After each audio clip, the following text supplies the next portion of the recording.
இயேசுவின் நாமத்தினாலே பரலோகத்தின் தேவனே உமக்கு கோடான கோடி ஸ்தோத்திர ஆண்டவரே. இது அந்த காலை நேரத்தில் எங்களோடு பேசும், எங்களை உயிர்ப்பியும் ஆண்டவர். இந்த வெள்ளிக்கிழமையிலும் கூட தேவ கிருபைகள் அதிகமாக விளங்கும்படியாய் ஸ்தோத்திரம். கிருபைதாருங்க, வழி நடத்துங்க. இயேசு மூலம் ஜெபிக்கிறேன் ஜீவனுள்ள தகப்பனே, ஆமென். இன்னைக்கு கிறிஸ்துவின் கிரியைகளை குறித்து தான் உங்கள்கிட்ட சொல்ல போகிறேன். கடந்த நாட்களில் நாம் ரட்சிக்கப்படுவதற்கு முன்பாகவே ஆவியானவர் நமக்குள்ளே தங்கி இயேசுதான் தேவன் என்பதை நம் இருதயத்தில் உறுதிப்படுத்துகிறார். அது ஒரு தேவன் ஆவியானுடைய தொடுதல். அதுக்கப்புறம் நன்றியோடு கூட துதிக்கிறேன், அவர் பாவத்தை குறித்தும் நீதியை குறித்தும் கண்டித்து உணர்த்துகிறார். பிறகு ஞானஸ்தானம் எடுக்கும் பொழுது புறாவை போல இறங்கி இவர் என் நேசகுமாரன்கிறாரு. பிறகு விசுவாசிக்கிறவர்கள் எத்தனை பேரோ அத்தனை பேரும் என்னுடைய பிள்ளைகளாக அதிகாரம் கொடுக்கிறார். இதெல்லாம் ஆவிக்குரிய வளர்ச்சிகள். நீங்கள் அல்லேலூயா, பரிசுத்தாவி உன்னிடத்தில் வரும்போது நீ யூதேயாவிலும் சமேரியாவிலும் உலகமெங்கும் சென்று சாட்சிகளாக இருப்பீர்கள். இது ஆவிக்குரிய வளர்ச்சி. நன்றியோடு கூட துதிக்கிறேன். அப்படி வளர்கிற தேவன் நாம் ஞானஸ்தானம் எடுக்கும்போது நம் மேல் இறங்குகிறார். அதுதான் கிறிஸ்துவின் ஆவியானவர். அதுதான் திரித்துவ தேவனில் ஒருவர். நம்ம அநேக இடங்களில் வேதத்தில் வாசிக்கிறத பார்த்துருக்குறோம். இயேசு கிறிஸ்துன்னு எழுதியிருக்கோம், சில இடங்களில் கிறிஸ்து இயேசுன்னு எழுதியிருக்கோம். இயேசு பாவங்களை அல்லேலூயா பாவங்களிலிருந்து மீட்கும்படியாய் சிலுவையில் தன்னை அர்ப்பணித்து பாவமானார். கிறிஸ்து மீட்கப்பட்ட ஆத்மாவை இயேசுவை போல மாற்றுகிறார். அதான் இயேசு கிறிஸ்து. கிறிஸ்து இயேசு என்றால் அதுதான் இந்த கிறிஸ்துன்னு அனுப்பப்பட்டவர். அவர் இயேசுவை போல மாற்றுகிறார். அதான் கிறிஸ்து இயேசு, இயேசு கிறிஸ்து என்று எழுதியிருக்கும். கிறிஸ்துவின் அல்லேலூயா சட்டங்களுக்கு நாம் உட்பட வேண்டும். அப்போ தான் நீங்கள் இயேசுவை போல மாற முடியும். இந்த பூமியில் பிசாசை ஜெயித்து வாழ முடியும். அதனால் நன்றியோடு கூட துதிக்கிறேன். கிறிஸ்துவின் சட்டங்கள், கிறிஸ்துவின் உபதேசங்கள் என்ன அர்த்தம்னா, அதான் இயேசுவை போல மாற்றுவது. சிலுவை தரிசனத்தை ஆத்மாவிலே கொடுத்து மனம் திரும்பி பாவ மன்னிப்பின் நிச்சயத்தை பெறவழைத்து ஒவ்வொரு நாளும் ஒவ்வொரு படியாய் இயேசுவை போல மாற்றுகிறார். நம்முடைய சாயல் பிசாசின் சாயல், பரம்பரை சாயல். நம்முடைய சாயல் விக்கிரகத்தின் சாயல், ஆதாமின் சாயலாக இருக்கிறோம். நம்ம இயேசுவின் சாயலாய் மாற்றுவதற்கு தான் திரித்துவ தேவனில் ஒருவராகிய கிறிஸ்து நமக்குள்ளே கொடுக்கப்படுகிறார். அந்த கிறிஸ்து என்ன பண்ணுகிறார்னா, வேத வசனத்தை வாசிக்க செய்கிறார். வேத வசனத்தில் உள்ள சத்தியத்தை வெளிப்படுத்துகிறார். பாவத்திலிருந்தும் பாவத்திற்கு ஏற்ற கிரியைகள் நாம் செய்யும் பொழுது நம் இருதயத்தில் பேசுகிறார், ஜெபிக்க வைக்கிறார், தைரியத்தை தடுகிறார். இதெல்லாம் அவருடைய வேலைகள். இதில் நாம் வளருகிறோம் இயேசுவின் நாமத்தில். இதில் நாம் கிறிஸ்துக்குள்ளே இயேசுவை போல மாற மாற உலகத்தை விடுகிறோம், பிசாசை ஜெயிக்கிறோம். இந்த பூமியில் இயேசு கிறிஸ்துவுக்காய் நாம் வாழ ஆரம்பிக்க அநேக மாம்சத்தின் கிரியைகளை, பிசாசின் கிரியைகளை விட்டு இயேசுவின் சாயலுக்கு ஒப்பாய் நாம் மாறிக்கொண்டே இருக்கிறோம். இதுக்கு தான் கிறிஸ்து கொடுக்கப்படுகிறார்.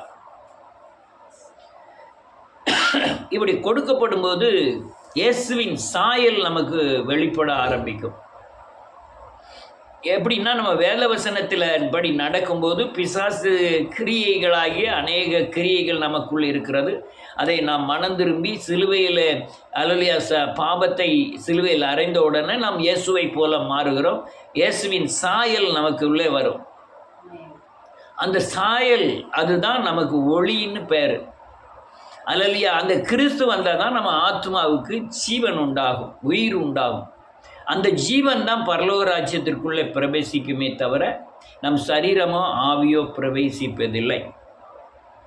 இப்படி இந்த ஜீவன் பரிபூர்ணப்படுவதும் இயேசுவை போல மாறுவதும் ஒன்றுதான்.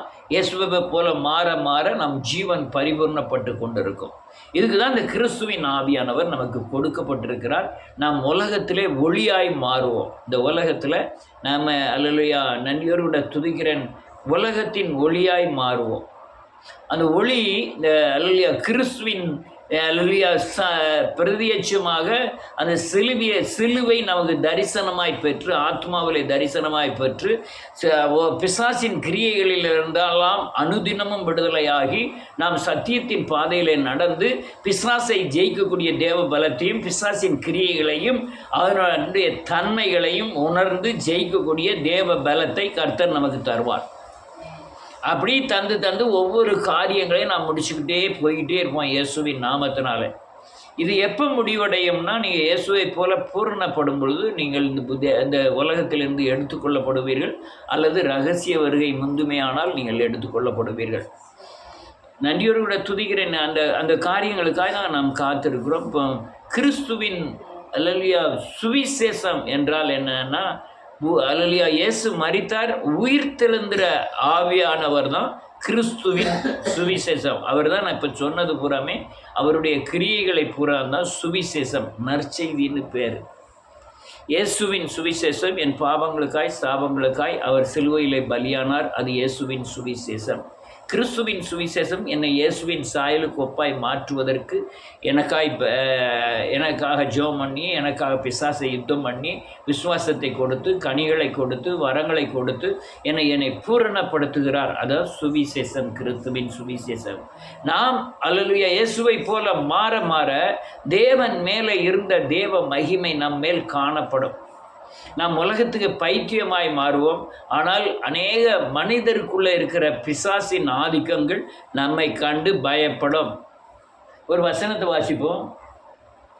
என்னாகமத்தின் புஸ்தகம்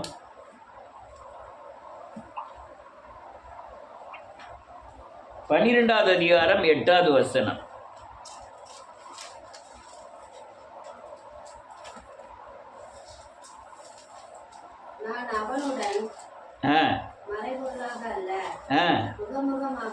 முகமுகமாகவும் பிரத்யட்சமாகவும் பேசுகிறேன்.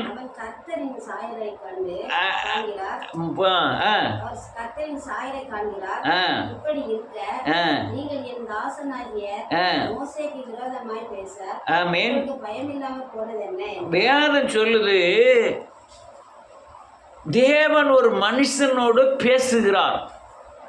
பழைய ஏற்பாடு போகிறான், பழைய ஏற்பாடு போகிறான், புதிய ஏற்பாடுக்கு திருஷ்டாந்தரமாய் வைக்கப்பட்டிருக்கிறது.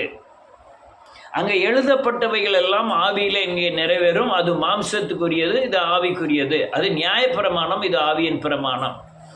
தேவன் நம் ஆவியோடு பேசுவதற்காக அங்கே எழுதப்பட்டவைகளை நாம் இந்த புதிய ஏற்பாடோடு ஆவியின் பிரமாணத்தோடு ஒப்பிட்டு பார்க்க வேண்டும். அவன் மோசே என்பவன் தனக்குள்ளே தேவனின் சாயலை காண்கிறான்.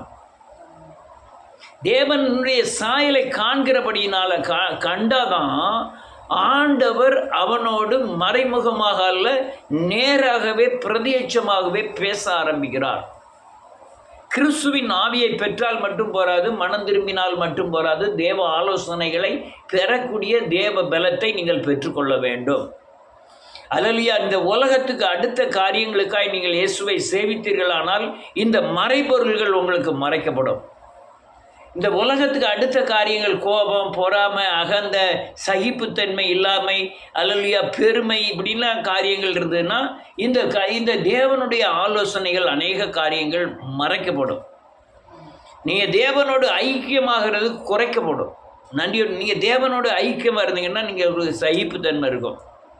உங்களுக்கு துன்பத்தின் பாதையில் எப்படி நடக்கிறீங்க, பயங்கரமாக கோபம் வருது, அதில் நீங்கள் எப்படி நடக்கிறீங்க, பயங்கரமான வியாதி வருகிறது, அதில் எப்படி நடக்கிறீங்க, அதுதான் தேவன் உங்களோடு கூட இருப்பதின் அடையாளங்கள். அதில் எப்படி நடக்கிறது தான் தேவன் உங்களோட இருக்கிறாரா இல்லையாங்கிறதுடைய அடையாளம்.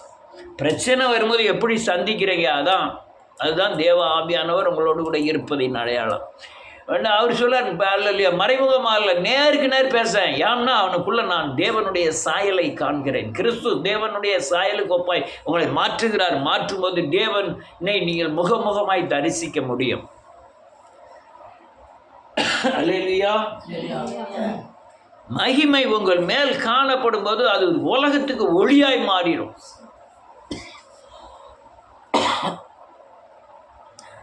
இது இந்த உலகத்துக்கு மகிமை, உங்கள் மேலே காணப்படுகிற மகிமை ஒளியாய் மாறும்.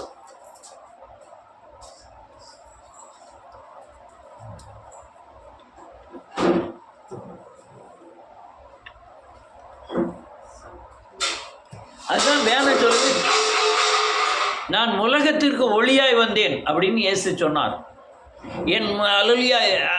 என்னுடைய முகத்தை நோக்கி பாருங்கள், அதுபோது நீங்கள் பிரகாசிக்கப்படுவீர்கள். அந்த தேவ பிரகாசம் உங்கள் பவுடர் போடுறதுனால அல்ல, நீங்கள் இயேசுவை போல் மாறி பிசாசின் கிரியைகளை ஜெயித்து இயேசுவின் மேலே இருந்த தேவ மகிமை உங்கள் மேல் காணப்படும். இது கிறிஸ்துவின் கிரியைகள். இது திரித்துவ தேவனில் ஒருவராகிய அவருடைய கிரியைகள். அவர் தான் கர்த்தர். இயேசு கிறிஸ்துவே கர்த்தர் என்று அறிந்து கொள்ளுங்கள்னு வேதம் சொல்லுது. அவர் தான் கர்த்தர். அந்த கர்த்தரே இயேசுவாய் வெளிப்பட்டார். அவர் தான் கிறிஸ்துவாய் வெளிப்பட்டார். கிறிஸ்து நமக்குள்ள இருந்து அர்ப்பணிக்கப்பட்ட இயேசுவின் சாயலுக்கு ஒப்பாய் மாற்றுகிறார். அதனால்தான் அவர் அடிச்சுவடுகளை வைத்து போனார். பூமியில் ஒரு மனிதன் வாழக்கூடிய தன்மைக்குண்டான அடிச்சுவடுகளை தேவன் வைத்து போனார். ஆனால் அதுக்காண்டி தான் அநேக நேரம் அப்போஸ்தலர் நடவடிக்கைகளுக்கு அப்புறம் உள்ளது பூரா கிறிஸ்துவின் புஸ்தகம். இந்த 4 சுவிசேஷங்களும் இயேசுவின் புஸ்தகங்கள். அவர் பிரமாணத்தை, நியாய பிரமாணத்தை ஆவியின் பிரமாணமாக இந்த 4 சுவிசேஷங்களில் மாற்றி அமைத்தார். இதை தான் அவர் கிறிஸ்துவின் ஆவியானவர் போதிப்பார். அடிச்சுவடுகளை இப்படி நடந்தார், அதே மாதிரி நீ நடக்கணும் அப்படின்னு சொல்லி பழைய ஏற்பாடில் நடந்த காரியங்களை நீ புதிய ஏற்பாடில் ஆவியின் பிரமாணமாய் மாற்றி நடக்க வேண்டும். நீ பழைய ஏற்பாடையும் புதிய ஏற்பாடையும் ஒப்பிட்டு பார்க்கலன்னா உனக்குள்ள வெளிச்சம் இல்லைன்னு வேற சொல்லுகிறது. அதனால் பழைய ஏற்பாடில் தாவீது என்னென்ன காரியம்லாம் செய்தானோ அது மாம்சத்துக்குரியது, எல்லாமே உங்கள் வாழ்க்கையில் நிறைவேறக்கூடியது. அந்த எப்படி தாவீது ஜெயித்தானோ, கோலியாத்தை ஜெயித்தான், அது மாமிசத்தை எப்படி ஜெயித்தான், இப்படிலாம் நீங்கள் ஆவியானவர் துணையோடு இந்த ஆலோசனைகளை பெற்று பூமியில் வாழ்வதற்காக தான் இந்த 66 புஸ்தகங்களும் எழுதப்பட்டிருக்கிறது. 66 புஸ்தகங்கள்லையும் கிறிஸ்துவின் கிரியைகள் மூலமாய் பழைய ஏற்பாடோடு ஒப்பிடப்பட்டு சுவிசேஷங்களோடு ஒப்பிடப்பட்டு ஒவ்வொரு காரியமும் நாம் இயேசுவை போல மாற வேண்டும். அவர் மகிமையின் சாயலை பெற வேண்டும். அதான் கிறிஸ்துவின் வேலை. இன்னொரு வசனத்தை வாசிப்போம். தீமோத்தேயுவின் புஸ்தகம் 2 தீமோத்தேயு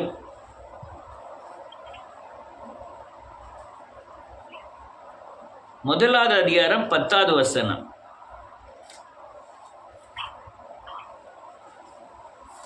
செல்ல இருந்தவங்களும் வாசிக்கலாம். செல்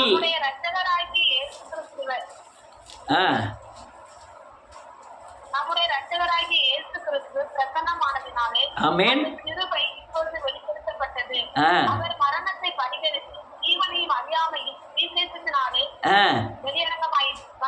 போதும். இப்பொழுது வெளிப்படுத்தப்பட்டது கிருபை. பிரசன்னமானதினாலே அவர் இந்த கிருபை எனக்கு வெளிப்படுத்தப்பட்டது. அந்த கிருபை, அந்த கிறிஸ்துவினால் வருகிற கிருபை என்னன்னா, அவர் மரணத்தை பரிகரித்தார். இயேசு பரிகரித்து ஆத்துமாவுக்கு ஜீவனையும் அழியாமையும் சுவிசேஷத்தினாலே வெளியரங்கமாக்கினார்.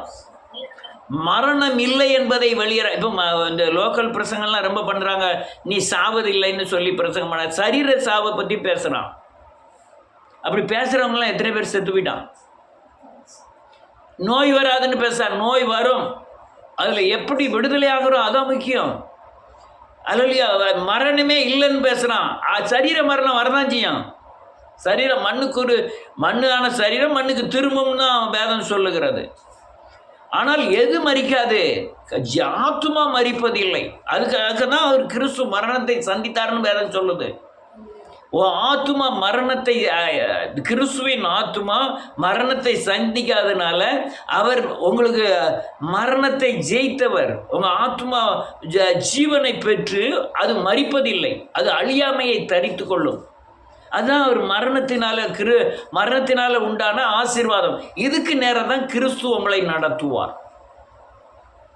உங்கள் ஆத்துமா ஈடேறுவதற்காக, உங்கள் ஆத்துமா அழியாமையை அடைவதற்காக, உங்கள் ஆத்துமா 1000 வருட அரசாட்சியில் பங்கு பெறுவதற்காக இந்த கிறிஸ்துவின் ஆவியானவர் உங்களை உருவாக்கி நடத்துவார். சகல நேரங்களிலும் 24 மணி நேரமும் உங்களை உருவாக்குகிற தன்மை கிறிஸ்துவுக்கு உண்டு. ஆனால் நாம் இடம் கொடுக்க வேண்டும். அதாவது உங்கள் சுயத்தில் போய் ஆண்டவர் தலையிட முடியாது. ஐயா நான் சர்ச்சுக்கு வரமாட்டேன்னு சொன்னால் உங்களை ஒன்றுமே செய்ய முடியாது ஆண்டவர். ஏன்னா மனிதன் அப்படி படைக்கப்பட்டிருக்கிறான். ஆனால் நீ அர்ப்பணிப்பாயானால், ஆண்டவரே எனக்கு தகுதியற்றவன், என்னை தகுதிப்படுத்தி உன்னுடைய சாயலுக்கு ஒப்பாய் மாற்றும் என்று சொல்லி நாம் அர்ப்பணிப்போமானால் இயேசுவை போல மாற்றுவார், அழியாமையை தரித்து கொள்ளுவாய். இது பெரிய சுவிசேஷம். மகிமையின் ஒளி உங்களை அப்படியே மூட வேண்டும். அவன் மோசையின் முகத்திலே கர்த்தருடைய சாயலை காண்கிறேன்னு சொன்னார் ஆண்டவர். அதனால அவனுடைய மேல மகிமையின் அபிஷேகம் நிறைந்திருந்தது.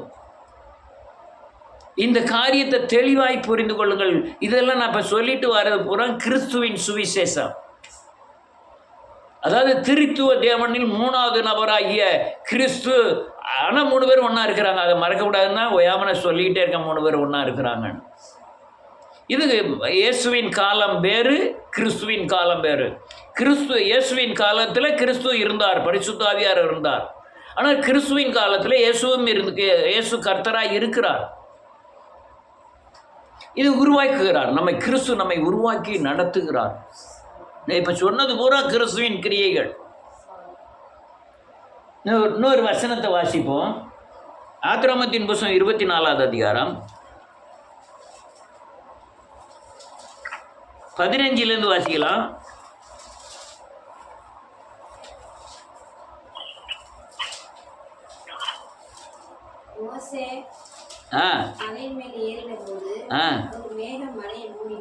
மூடிற்று.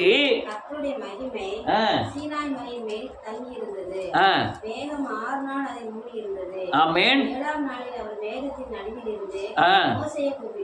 ஆமென்.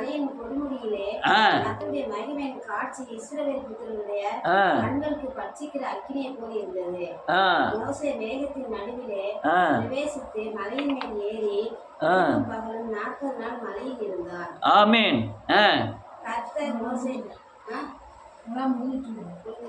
ரைட். அடுத்த ரைட். வேதம் சொல்லுது, கர்த்தருடைய மகிமை சீனாய் மலையின் மேல் தங்கி இருந்தது. அந்த 6 நாட்கள் அதை மூடி இருந்தது. 7ஆம் நாளில் மேகத்தின் நடுவிலிருந்து மோசேயை கூப்பிட்டார். மலையின் கொடுமுடியில் கர்த்தருடைய மகிமையின் காட்சி இஸ்ரவேல் புத்திரருக்கு கண்களுக்கு பட்சிக்கிற அக்கினியை போல இருந்தது. மோசே மேகத்தின் நடுவிலே பிரவேசித்து மலையின் மேல் ஏறி இரவும் பகலும் 40 நாள் மலையிலே இருந்தான். அல்லேலூயா. மகிமையின் சாயல் மக்களுக்கெல்லாம் அக்கினியா தெரியணும். இதுவரை நீங்கள் உலகத்தில் கிறிஸ்துவர்கள் பெற்ற எல்லா பலனை காட்டிலும் கடைசி நாட்களில் வெளிப்படுகிற சத்தியங்கள் வித்தியாசமாக இருக்கும். ஏன்னா முடிவுக்கு வரப்போது உலகம். அதற்கேற்ற சத்தியங்கள் பயங்கரமாய் வெளிப்படுவது மட்டுமல்ல, மக்கள் அல்லையா கடந்த நாட்களில் எழுப்புதல் வந்த காலங்களில் இருந்த அன்பு முன்னால் எழுப்புதல் வந்தது, ஜெபத்தின் மூலமாக எழுப்புதல் வந்தது, பரிசுத்தத்தை அடிப்படையாய் வைத்து எழுப்புதல் வந்தது. ஆனால் இப்போ வர்ற எழுப்புதல் பாவத்தை சுட்டரிக்கிற அக்கினியின் வெளிப்படையில் எழுப்புதல் வரப்போகிறது. தேசத்தை அசைக்கக்கூடிய ஒரு பயங்கரமான எழுப்புதல் தேசத்தை அல்லையா பாவத்தின் சக்திகளை சுட்டரிக்க போகிறது. அப்போ சுட்டரிக்கணும்னா நான் என் மேலே தேவ மகிமை காணப்பட வேண்டும். நான் இயேசுவின் சாயலுக்கு ஒப்பாய் மாறி தேவ வைராக்கியம் கொண்டு தேவ மகிமை என் மேல் காணப்பட்டனா மக்கள் மத்தியில் அது அக்னியாய் தெரியும், வெளிச்சமாய் தெரியும், ஒளியாய் தெரியும், பிரகாசமாய் தெரியும்.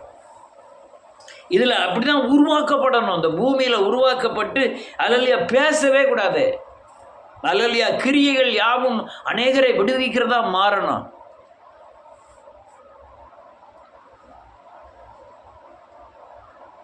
என்ன இந்த பாளையங்கோட்டையில் ஒரு தடவை ஜாப கூட நடத்திட்டு இருந்து ரெண்டு லேடிஸ் வந்தது. லேடி வந்து உட்காந்துருந்தாங்க. அவங்க கொஞ்ச நேரம் இருந்துட்டு போகணுன்னு தான் வந்தாங்க. ஆனால் உட்கார்ந்த பிறகு அவங்களால வெஞ்சி போக முடியல. அப்படியே உட்காந்துட்டே இருப்போமே, அது எல்லாம் முடிஞ்ச பிறகு. அதே மாதிரி இவங்கெல்லாம் ஸ்கூலுக்கு பிள்ளைகள் வந்த உடனே டக்குன்னு போய் கூப்பிட போகணும்.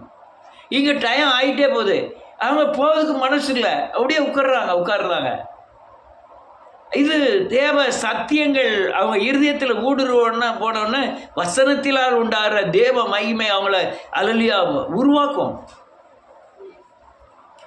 இந்த மகிமையின் சாயலுக்காக தான் நாம் எழுப்புதல் ஊழியத்தை சந்தித்து கொண்டிருக்கிறோம்.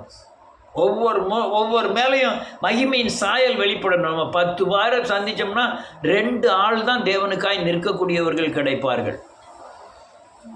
நமக்கு 10 பேர் கிடைச்சிட்டா போதும், பாளையங்கோட்டை ஊரே அசைச்சிடலாம். அந்த 10 பேர் எப்படி இருப்பாங்கன்னா, சாப்பாட்டை மையமாக வைக்க மாட்டாங்க, சொத்து சுகத்தை மையமாக வைக்க மாட்டாங்க, இயேசு கிறிஸ்துவுக்காக எப்போனாலும் ஓடுறதுக்கு ரெடியாக இருப்பாங்க, மரிப்பதற்கும் துணிந்திருப்பார்கள். அப்பேற்பட்ட வைராக்கியம் உள்ளவர்கள் அநேகரை தேவன் எழுப்புவார். எழுப்புதல் ஊழியத்தில்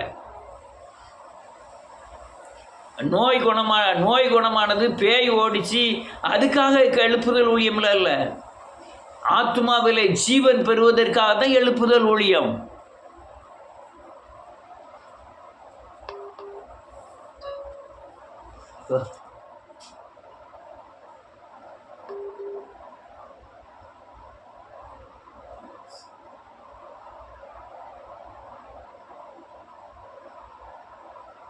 இல்லை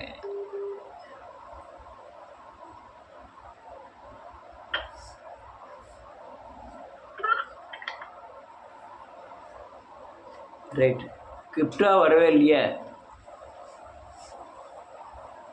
ரைட்டு, ஏசுமினா இன்னொரு வசனத்தை வாசிப்போம், கொஞ்சம் கடகடன்னு பார்ப்போம். கொலசீரின் புத்தகம் 1வது அதிகாரம் 27வது வசனம்.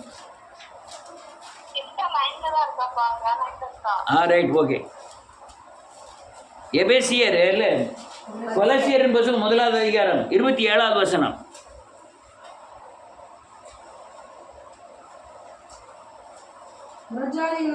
நல்ல கேளுங்க, புறஜாதிகளும் நம்ம தான் புறஜாதிகள். புறஜாதிகளுக்குள்ளே விளங்கிய இந்த மகிமையின் ரகசியத்தில் உள்ள ஐஸ்வர்யம் இன்னதென்று தேவன் தம்முடைய பரிசுத்தவான்களுக்கு தெரியப்படுத்த சித்தமானார். கிறிஸ்துவானவர் மகிமையின் நம்பிக்கையாக உங்களுக்குள் இருப்பதே அந்த ரகசியம்.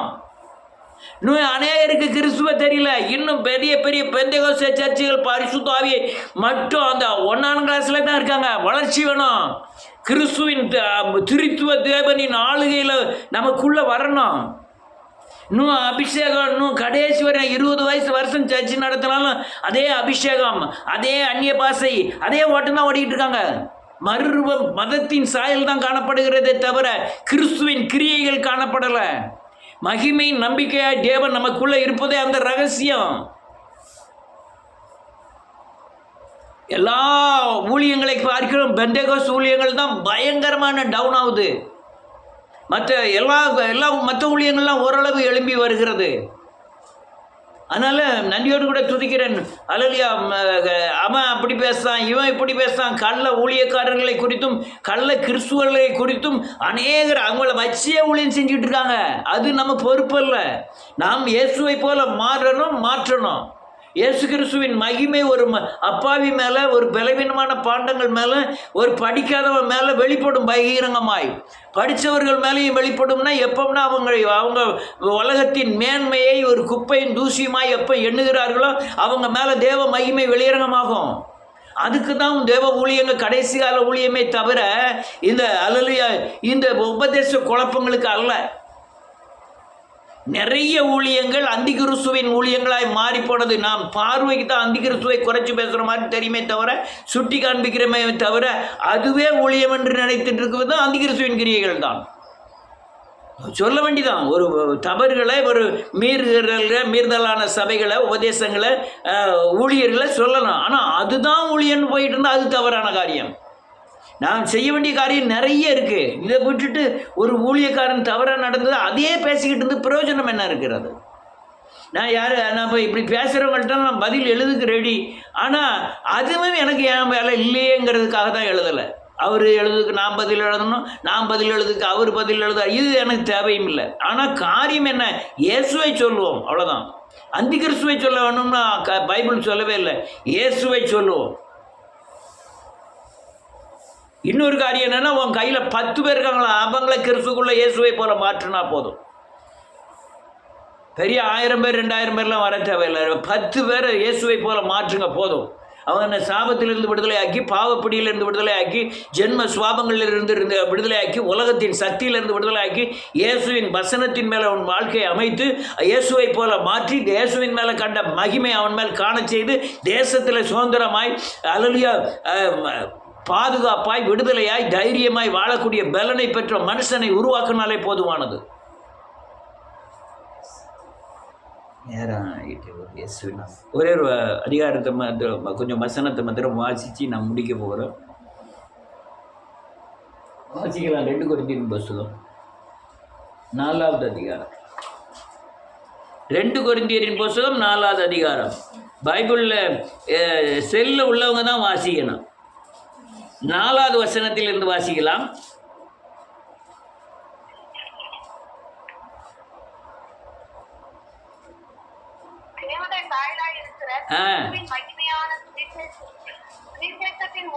ஒளி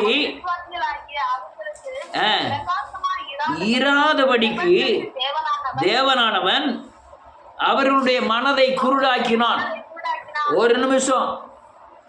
இந்த கிறிஸ்துவின் அல்லேலூயா மகிமையின் ஒளி ஒரு கிறிஸ்துவனுக்குள்ள பிரகாசமாயிராதபடி மத சாயலாகவும் உபதேச சாயலாகவும் மாறி இந்த இயேசுவின் சாயல் வெளிப்படலை.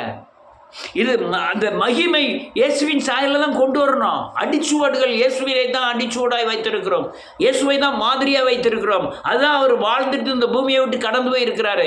இப்படிலாம் நீ பேசணும், இப்படி நடக்கணும், இப்படி செய்யணும், இப்படி நினைக்கணும், எல்லா காரியத்தையும் தேவன் சொல்லிட்டு போயிருக்காரு. அந்த அடிச்சுவடுகளை பின்பற்றி அவர் மேல் கண்ட தேவ மகிமையை நாம் மேல் காணக்கூடாதபடி இந்த உலகத்தின் பிரபஞ்சத்தின் தேவனானவர் அவன் அநேகருடைய கண்களை குருடாக்கிட்டான். பெரிய பெரிய வேத பண்டிதர் இருக்காங்க, ஆனால் இந்த சத்தியம் வெளிப்படலை. ஏற்றுக்கொள்வதற்கு அநேகர் தயார் இல்லை. இப்போ நம்ம எழுப்புதலில் உண்டான இந்த சத்தியங்கள் அநேக இடங்களில் வெளிப்படலை. அடுத்தால என்ன இருக்கு? ஆமென்.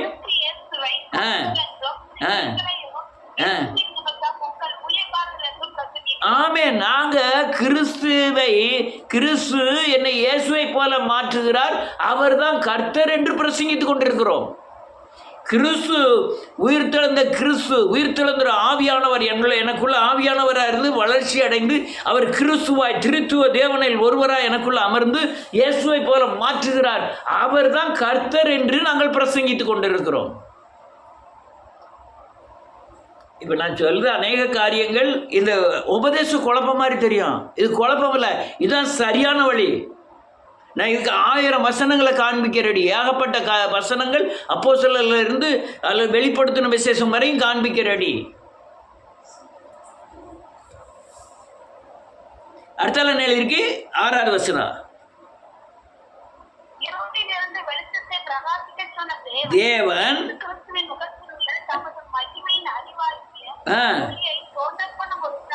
ஆமென். ஆமென். வேதம் என்ன சொல்லுது பாருங்க. இது முக்கியமான வசனம், இதை குறிச்சு வச்சுக்கிடுங்க. இருளில் இருந்து வெளிச்சத்தை பிரகாசிக்க சொன்ன தேவன் யாரே? தேவன் இயேசு கிறிஸ்துவின் முகத்தில் உள்ள தமது மகிமையின் அறிவாகிய ஒளி. அல்லேலூயா. அறியக்கூடிய அறிவாகிய ஒளி, தேவனுடைய வழிகளை அறியக்கூடிய அறிவாகிய ஒளி, அது மகிமையா என் மேல் தங்கி இருக்கிறது. அது தங்கி இருக்கிற மகிமை முதல்ல எனக்கு இருதயத்தில் பிரகாசித்தார். இதோ கிறிஸ்துவை அறிந்துகொள், வார்த்தையை அறிந்துகொள், சிலுவையை அறிந்துகொள், மனம் திரும்புதலை அறிந்துகொள், ரட்சிப்பை அறிந்துகொள், இப்படின்னு இருதயத்தில் பிரகாசிக்கிறார். அதனால வேதம் என்ன சொல்லுது? முதல்ல இருதயத்தில் பிரகாசிக்கணும் ஐயா. தேவனுக்காய் நிற்கணும். அல்ல தேவ சாயலுக்கு ஒப்பாய் மாறணும். பெரிய பேச்சு ஒன்றுக்கும் உதவாது. அநேக பேச்சுக்கள் ஒன்றுக்கும் உதவாது. தேவனுடைய ராஜ்யம் பேச்சில் அல்ல, அது பலத்தில் இருக்கிறது. பேசி பேசி பேசி ஏகப்பட்ட பேச்சுகள். பேச்சு ஒன்றுக்குமே உதவாது. பேச்சில் அல்ல, தேவனுடைய பலத்தில் இருக்கிறது. சாயல், மகிமையின் சாயல் அல்லையா? வெளியே தெரியணும். முதல்ல நீ உருவாக்கப்படணும். நீங்கள் ஆவியானவர் கொடுத்திருக்கிற ரட்சிக்கப்படுறதுக்கு முந்தி கொடுத்த ஆவியானவர் கிறிஸ்து வரை உன்னை உருவாக்குகிறார், அதுக்கப்புறம் உருவாக்குறார். ஆனால் கிறிஸ்து தான் சிலுவையை வெளிப்படுத்தக்கூடிய தன்மை உனக்கு வந்தால் கிறிஸ்து அங்கிருந்து உன்னை இயேசுவை போல மாற்றுகிறார். அந்த அந்த அது முதல்ல ஊற்றப்பட்டு இது பிரகாசிக்கிறதுக்காக இருதயத்தில் ஊற்றப்பட்டு இருக்கிறார். இந்த கிறிஸ்துவின் மகிமை என் இருதயத்தில் ஊற்றப்பட்டு இருக்கிறது. அடுத்த நிலைக்கு 7வது வசனம்,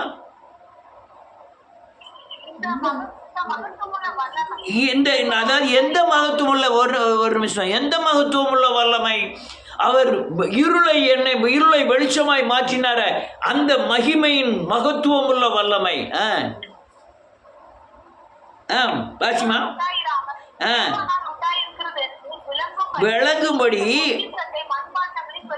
வேதம் என்ன சொல்லுது தெளிவாய் கவனிங்க. அந்த பொக்கிஷம் என் மண்பாண்டமாகிய அந்த மண்பாண்டத்தில் எந்த பொக்கிஷம்? அவர் கிறிஸ்துவின் மகிமையின் சாயலாய் மாற்றி அந்த மகிமையின் சாயல் எனக்குள்ள இருக்க அந்த பொக்கிஷம். சிலுவையின் வெளிப்பாடு ஒரு பொக்கிஷம். மனம் திரும்பணும்னு ரட்சிக்கப்படுகிறேனே அது ஒரு பொக்கிஷம். மெய் மனஸ்தாபம் ஒரு பொக்கிஷம். ஆவியானவர் எனக்குள்ள தங்கி இருக்கிறாரு, நான் விசுவாசிக்கிறேனே, கிறிஸ்து எனக்குள்ள இருக்கிறாரு, அந்த நம்பிக்கைன்னு எழுப்ப வாசிச்சோமே அந்த பொக்கிஷம் எதுல வச்சிருக்காரு தெரியுமா?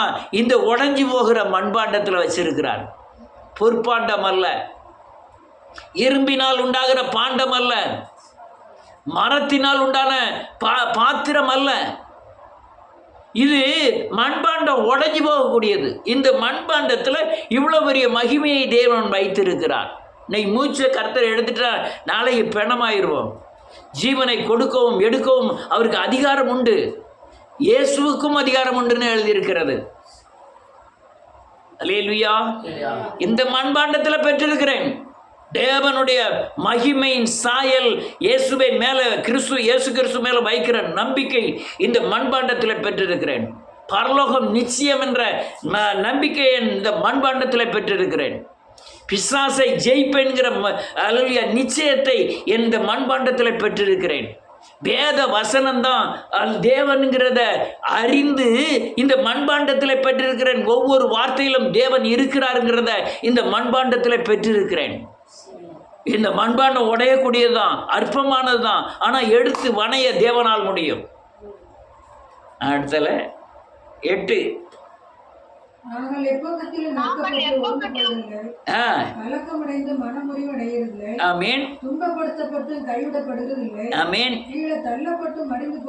போதும். வேதம் சொல்லுது பாருங்க, இந்த தன்மைக்கு வரணும். கிறிஸ்துவை இயேசுவை போல மாறிட்டீங்கன்னா, தேவ மகிமை உங்க மேல தங்க ஆரம்பிச்சிட்டுனா, நீங்க உங்களை அக்னியாய் நீங்க மாறிட்டீங்கன்னா, இந்த பொக்கிஷத்தை உங்க இருதயத்தில் பெற்றிருந்தால் எப்பக்கம் நெருக்கப்பட்டும் ஒடுங்கி போகாதபடியான பலன் பெறணும். அவர் வையப்பட்டும் வாய் திறவாது இருந்தா தேவ ஆட்டுக்குட்டியானவரான். பேதுரு எழுதுகிறார், வாய் திறவாது இருந்தார். இங்கே என்ன எழுதியிருக்கு? துன்பப்பட்டும் நெருக்கப்பட்டும் ஒடுங்கி போகிறதில்லை, நான் கலக்கமடைந்தும் மனமுறிவடைவதில்லை, துன்பப்படுத்தப்பட்டும் கைவிடப்படுகிறதில்லை, கீழே தள்ளப்பட்டும் மடிந்து போகிறதில்லை. நன்றி. அந்த தன்மையை பெற்றுக்கொண்ட ஒரு கிறிஸ்தவன் தேவை. இந்த அவனுடைய வேலைப்பாடு எத்தன்மை உள்ளது என்பதை அக்னி பரிசோதிக்கும். அந்த உபத்திரவங்கள் உங்களை பரிசோதிக்கும், நீ எத்தன்மை உள்ளவன் என்று. உபத்திரவத்தின் காலத்தில் எப்படி நடக்கிறீங்க? பெரிய பெரிய ஊழியர்கள் அநேக ஊழியரை காணலை. காரணம் என்ன? இந்த லேசாக தான் மத மாற்றத்தை அடைச்சிட்டோம்னு சொன்னாங்க, எத்தனை பேர் காணாம போயிட்டாங்க. உபத்திரம் வரும்போது நீ கடந்து போகிற ஆலோசனை என்ன? உபத்திரம் வரும்போது எத்தனை உபத்திரத்தில் கடந்து போய் இருக்கிறாய்? அதான் கிறிஸ்து உனக்குள்ள தங்கி இருப்பதின் அடையாளம். எத்தனை உபத்திரத்தில் இயேசுவை நம்பி ஜெயித்திருக்கிறாய்? ஆஸ்பத்திரிக்கு போயோ அல்லது பணத்தை வச்ச ஜெயிக்கிறது வேற, ஒண்ணுமே இல்லாமையே ஜெயிக்கணும். அதுதான் கிறிஸ்து உங்களோடு கூட இருக்கிறதின் அடையாளம். எப்பக்கம் நெருக்கம், துன்பம், துயரம், கலக்கம், அல்லேலூயா, எல்லாவற்றிலும் நிற்கணும். அது எப்படி நிற்கணுமா? அல்லேலூயா, எல்லாம் உடையதாய் நிற்கணும், சந்தோஷமாய் நிற்கணும், சமாதானமாய் இருக்கணும். அடுத்தல என்ன எழுதிருக்கு? அடுத்தல கர்த்தராகிய இயேசுவினுடைய ஜீவனும் எங்கள் சரீரத்திலே விளங்கும்படிக்கு இயேசுவின் மரணத்தை எப்போதும் இந்த சரீரத்திலே சுமந்து திரிகிறோம். அவர் மரணத்தை என்னுடைய அல்லேலூயா இந்த சரீரத்தில் சுமந்து திரிகிறான்னு அர்த்தம். அல்லேலூயா, உலகத்தின் பிசாசின் கிரியைகளுக்கு ஏற்ற உயிர் கொடுக்கிற பாவத்தின் உயிரை நான் சிலுவையில் அறைந்து விட்டு அதுக்காக பாவத்துக்கு மரித்து நீதிக்கு பிழைத்து தினந்தோறும் சிலுவையில் அறையப்பட்டு தினந்தோறும் மரித்து தினந்தோறும் உயிர்க்கிறவன் இந்த சரீரத்தில் நான் பெற்றிருக்கிறேன். இயேசுவை போல மாறணும். அதுக்கு தான் கிறிஸ்து கொடுக்கப்பட்டிருக்கிறார். இந்த உலகத்தை ஜெயித்து வாழணும். அதுக்கு தான் கிறிஸ்து கொடுக்கப்பட்டிருக்கிறார். எத்தனையோ வியாதி வந்தது, ஒன்றும் நிற்கலை. எத்தனையோ உபத்திரவங்கள் வந்து ஒன்றுமே நிற்கலை. அல்லேலூயா, எந்த நிலைமையிலும் மனோரம்யமாக இருக்க கற்றுக்கொண்டேன்னு பவுல் சொன்னான். ஒரே ஒரு ஆளை காமிக்க பார்ப்போம் எந்த மனோரம்யமாக இருக்க கற்றுக்கொண்டேன்னு சொல்லக்கூடிய ஒரே ஒரு ஆள். இருக்கிற கடைசி ₹1 தேவனுக்காய் போட்டுட்டு நிற்கக்கூடிய ஒரே ஒரு ஊழியக்காரனை காமிக்க பார்ப்போம். கையில் இருக்கிற கடைசி ₹1 தேவனுக்காக போட்டுட்டு இயேசு கிறிஸ்துவாய் நிற்கணும். அல்லேலூயா. அவன் தான் கிறிஸ்துவின் அந்த பொக்கிஷத்தை மண்பாண்டத்திலே பெற்றிருக்கிறவன். அவன் தான் அல்லேலூயா தேவனுடைய ராஜ்யத்தை கெட்ட தகுதி பெற்றவன். அவன் மேலே ஒளி வெளியே தெரியாதே, ஆனால் பிசாசுக்கு பூரா தெரியும் இவனுக்குள்ள கிறிஸ்து இருக்கிறார் என்பதை. தேவ மகிமை அநேக மாம்ச கண்களுக்கு தெரிவதில்லை, ஆவியின் கண்களை பெற்றவர்களுக்கு தெரியும், பிசாசுக்கு தெரியும். இவன் மகிமையை அடைந்திருக்கிறான். மகிமை தேவனுடைய ஒளி இவனுக்குள்ளே இருக்கிறது, தேவனுடைய பிரகாசம் இவனுக்குள்ளே இருக்கிறது என்பதை அறிவார்கள். ஆவிக்குரியவர்களும் சரி, நல்ல பிசாசின் பயங்கரமான பிசாசின் சக்திகளுக்கும் தெரியும். அதனால் இந்த கடைசி நாட்களில் கிறிஸ்துவின் ஆளுகைக்கு உட்பட்டு கிறிஸ்துவின் சுவிசேஷத்தை நீங்கள் பின்பற்ற வேண்டும், நீங்கள் அர்ப்பணிக்க வேண்டும். நான் மாட்டேன்னு சொன்னேன், நீ ஐயா நான் மனம் திரும்ப மாட்டேன், நான் இப்படி தான் அதுக்கெல்லாம் உங்களுக்கு ஒன்றுமே செய்ய மாட்டார் கர்த்தர், ஒன்றுமே செய்ய முடியாது. நீங்கள் அர்ப்பணிக்காத வரை உங்கள் மேலே ஆதிக்கம் செலுத்த கிறிஸ்துவுக்கு அதிகாரம் கிடையாது. நீங்கள் தேவ சமூகத்தில் என்னை உருவாக்கும்னு சொன்னால் தான் உங்கள் மேலே கிரியை செய்ய அவருக்கு பலன் உண்டு. என்னை ஆளுகை செய்யும்னு நீங்கள் அர்ப்பணித்தாதான் அவர் ஆளுகை செய்வார். என்னை நடத்தும்னு நீங்கள் அர்ப்பணித்தாதான் அவர் நடத்துவார்.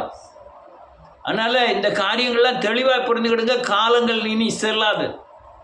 குறுகிய காலம், ரொம்ப சீக்கிரத்தில் அழிவு வந்துக்கிட்டு இருக்கு, வேகமாக வருது. உலகத்தில் அல்லேலூயா அது மெஜாரிட்டி இது மெஜாரிட்டி, பணம் இல்லை, அறிவு இல்லை, இதுக்கெல்லாம் அப்பாற்பட்ட சக்தி தான் கிறிஸ்துவின் நடத்துதல். எனக்கு பலவீனமாக இருக்கலாம் ஐயா, எனக்கு விசுவாசத்தில் குறைவாக இருக்கலாம், ஆனால் எனக்கு விசுவாசம் குறைவுண்டுங்கிறத தேவன்கிட்ட நீங்கள் அறிக்கை பண்ணுவது ரொம்ப அவசியம். உங்கள் குறையெல்லாம் கிறிஸ்து இயேசுவுக்குள் நிறைவாக்குவார். நான் இப்படி பேசுகிறேன், நான் தகுதி இல்லாத ஒரு காரியத்தை செய்தோம்னா நான் பலவீனன், ஆண்டவர் பலப்படுத்துவார். அதனால் நானும் உங்களை மாதிரி ஒரு மனுஷன்தான்.